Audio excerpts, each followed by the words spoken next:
To this live stream is a dedication to Robert Mugabe. Robert Gabriel Mugabe, I think in the last 2 hours or so, we've just heard that Robert Mugabe has resigned. But you know, there's a lot of celebration in Zimbabwe. So is the situation in Malawi. But now, there are a few things that we all have to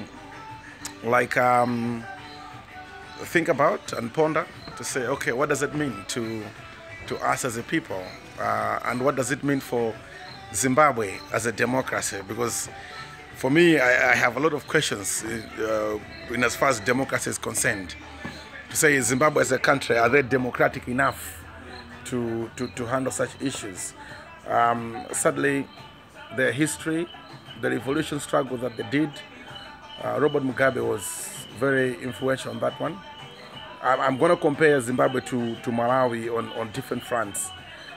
Despite the fact that Zimbabwe was going through all these things, all these sanctions were in place, Malawi had no sanctions. But I tell you that as a Malawian, as an artist, as a person who is within the media circles, I'm in the marketing circles, I'm in the circle, I'm in development circles, all that, I have not seen myself any tangible development in Malawi that can be compared to Zimbabwe. I think Zimbabweans were very, very better, way better than us as a country. For example, look at ZBC, their national broadcaster.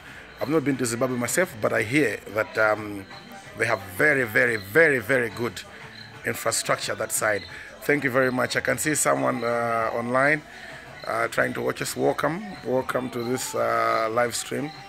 You're very welcome. Thank you very much for joining us. What I'm saying is, I just look at one example of ZBC's Zimbabwean Broadcasting Corporation. They have a proper OB bus, despite all these things that Mugabe managed to get them. Further than that, ZBC, I hear, has got very good infrastructure. All that only shows me as a Malawian to say, despite that Mugabe was there and all these people complaining, but I think he did some very, very important things. I know from the artistic front that Zimbabwe has one of the best policies as far as art is concerned. I myself have been involved with events in Malawi, big events in Malawi, and I've worked with artists from Zimbabwe themselves. Coming down here, I've had to send invitation letters where the government itself has to, to fund the artists to come and attend the festivals. So, very bad that Mugabe is gone. I'm not happy that he's gone.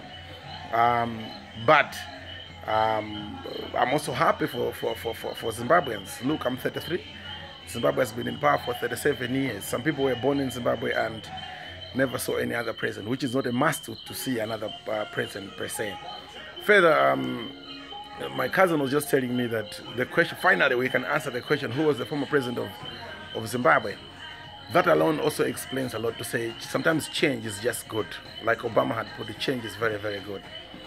So I say kudos to Robert Gabriel Mugabe for all the good things he did. It's very sad that he had to leave in this very, very bad fashion.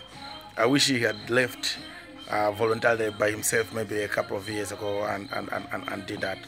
In the meantime, though, I don't want to have another president in Zimbabwe that is going to be also 37 years in power, because that is also possible. We're just discussing that anything is possible in as far as Zimbabwe is concerned. Further, there is a funny story about Mugabe firing his deputy and putting in someone else, and someone else fled the country, and this guy is in Zambia and he was afraid to come back to Zimbabwe. But there was constitutionally another vice president who is supposed to take over the mantle. Then rumors coming in now is, look here, no, I think they're going to reinstate the other guy who was fired. All that to me sounds not necessarily funny, but it sounds like a Zimbabwe, a people that are coming together to make things right, things that have gone wrong for some time. First, okay. Further, if I look at all the pictures of the protests in Zimbabwe, I couldn't get the picture that this was a protest in Zimbabwe. I mean, there were a lot of white people within the protest. We saw a lot of white people, very good signs. White people were able to speak Shona. For me, if you look at Zimbabwe as a black man's land, I think it's a very big mistake. In this in this time and age, we must be able to mix and mingle and coexist. So Zimbabwe, in the first place, baseline is not just for black people, it's for everybody. Worse still, Zimbabwe is not only for those people that fought the revolution. Those people played their part. After they fought the revolution, fine and good. And then they can always pass it on. That was their job. It's not that because they fought for the freedom of Zimbabwe fighting against the whites, then they have to take the country to be their own. No, there are like millions and millions of Zimbabweans that are also capable to run for presidency and become president without having to be called comrade or have to be called a war veteran or something like that. No, would like to see a white person also vying for the same position. I mean, it doesn't kill at all.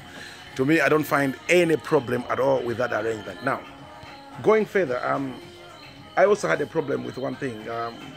Zimbabwe as a country with Robert Mugabe had an identity. For some reason, we must all agree that Robert Mugabe was one of the best presidents we have ever seen on earth, apart from him being the most educated president, of course.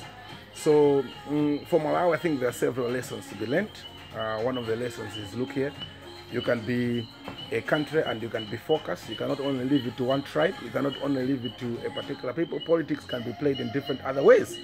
Not just you passing it on to family and family and family, which is the case apparently in Malawi, that most political parties down here in Malawi is, apart from one, and I'm not going to mention political parties, but most to start my own party and then my siblings can come and follow later on. Interestingly, I was listening to Zimbabwean radio stations later on. Of course, you can make comments in there. Make sure you hit like and subscribe to my channel. I only go live when it's necessary, like today. I hear that Robert Mugabe was a lecturer in Ghana, and whilst there, he caused a bit of havoc. He was not just any other man. He was a very, very powerful and strategically poised to make a difference in whichever way he thought it was right for him. So yeah, despite that your colleagues in Zimbabwe are celebrating, I think you must also be conscious of how do you move on now from there, because I don't think things are just going to start happening overnight. You really have to work very hard. But I must also say that for 33 years that I've been on earth, I thought that Zimbabweans were very stupid people. I thought Zimbabweans were dull. I thought Zimbabweans were weak. I thought Zimbabweans were not united. Because there were elections in Zimbabwe, and each election Mugabe was winning. So I was like, how are these guys voting Zimbabwe into power? But they've just proved after 37 years that they're not as weak and as dull and as stupid as many people think. Apparently Zimbabwe has one of the best education systems. I now want to go to Zimbabwe and see. So yeah, congratulations to the people of Zimbabwe. We wish you a very, very good and prosperous transition that translates into people's livelihoods changing for the betterment of not just Zimbabwe but as Africa as a whole. Because there is a famous notion that says that Zimbabwe for once and for a long time was the bread basket for the entire Africa. I remember eating eggs from Zimbabwe, bread from Zimbabwe, but eventually we started seeing Zimbabweans coming to Malawi to buy second-hand clothes in Limbi. Now that's a sign that this country is going into tatters. So I hope that some second-hand clothes now can trickle straight into Zimbabwe. We had the issues of BlackBerry, social media being controlled and whatnot. Finally, Zimbabwe can rise up out of the stones and raise the flag again. Your football team beat us several times, I know. Very tall guys from Zimbabwe that speak Shona, so Taura, what. Finally, you guys can come up and basically just say, look here, I'm Zimbabwean, and here I am. Also, maybe human rights and the rule of law can also be upheld that side. Socially, artistically, I think you have already been very good, but you can do better. My friend was telling me that big headquarters for companies before they moved into Kenya, they were all based in Zimbabwe. Many Malawians have gone to Zimbabwe. And when Zimbabweans were joking against Malawians, I remember one of my friends, Wanango Tinda, told me this story. So many people were talking, hey, what Malawi, what? But when a Malawian pulls up a joke to say, but you guys are, I don't know what you are because you've had the same president for this time, people were getting angry. They wanted to beat him up in a club. Finally, you don't have to beat anyone anymore. And finally, we can answer the question, who was the former president of the Republic of Zimbabwe? Makolokoton Klope, if that's the right word, and have it good and celebrate in style. Thank you very much. This was one and only Kwachi Mhango from Malawi.